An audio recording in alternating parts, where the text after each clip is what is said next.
I manage a cafe, and I once had a part-time working for me.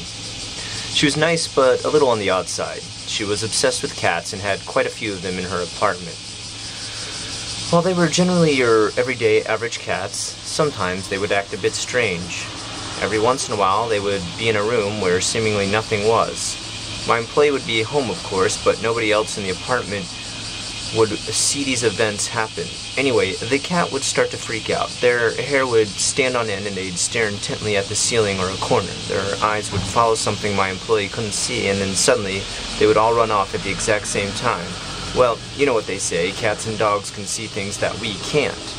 This alone was weird enough for most people to think something was in the apartment, but not this girl. I don't know if she was just bold or what, but ghosts were the last things on her mind. One day she was sleeping and one of her cats sleeping next to her. The second she woke up, her cat started to physically become tense. Its hair puffed up and then it rushed off out of the room towards the front door. She thought it was strange, but she didn't move a muscle until she heard what sounded like the cats fighting. Yowling, tumbling, and all sorts of violent sounds filled the apartments. The thought of a burglar or something malicious entering her apartment came to her mind, and she grew a bit fearful. She went under her blankets and readied herself for a potential attack. One of the cats cried out a final time. Then the apartment was silent. She waited a few minutes, and when she didn't hear anything else, she decided it was safe to go back to sleep. The next morning, she noticed that one of her cats seemed to be having trouble. It was almost dragging its back legs and seemed to be creeping around on its front legs like it was broken in some way. She immediately feared for the worst and brought the cat to the veterinarian.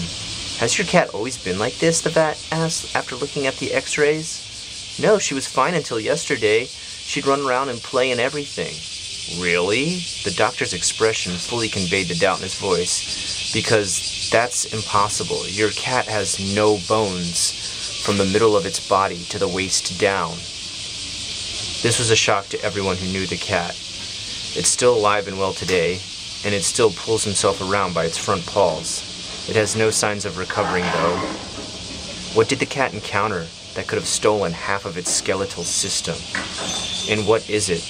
What would happen if it decided to attack a human?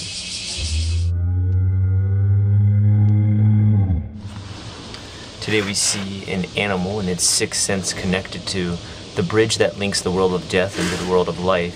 It's also a common theme that we see in a lot of Japanese horror stories and movies. A sense that we can't quite comprehend, or perhaps we ourselves feel we can't exercise. The animal world seems to somehow have a sense or a link that we can't see.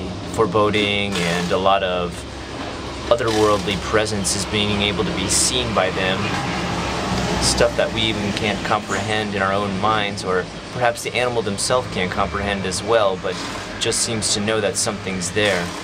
In this story we see how it can interact with the animal world as well, and oftentimes animals are used as an omen to the human world, letting them know something foreboding is coming.